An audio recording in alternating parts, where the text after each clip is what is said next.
At so ayun, kagagaling ko lang sa pagtitinghala at nagdumbbell na naman ako kasi nagpapasalamat ako sa Panginoon, no, na malakas pa rin tayo ngayon. At bukas sana'y malakas din ngayon. Jesus, ayan pa. So ganito ako ngayon pag umaga, no. Talagang kayang-kaya kitang saktan, wag mo lang akong kalimutan. So ayun nga, nakatingin ako sa malayo at nilayo ko yung aking camera pagkat ramdam ko na yung pagiging honghang mo. Madalas nga pala akong uminom kahit tanghali. Basta mga taga Marinduque, no, kapag yung mga alas 3 or alas 4, kahit sobrang init pa, yan, kalakasan magkape niyan. Shush, kabulaanan mo. Kabulaanan mo, hindi ka nagakape. Nagakape ka kahit kainitan. Dito lang yan. Ba't niluwa mo?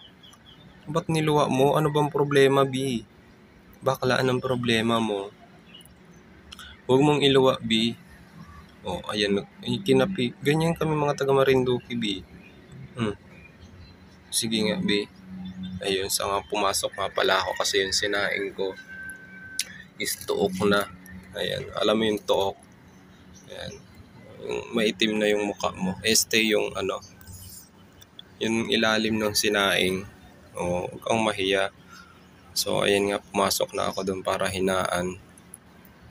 At para makaalis na din. So, ganito lang yung buhay ko dito. Papasok sa trabaho, gigising, papasok sa trabaho, pagkatapos uwi ng bahay, mag-hotel, stay, uuwi ng bahay, boarding house. Ayun, shoutout nga pala sa sa akin, nag-kup ulit sa akin, no.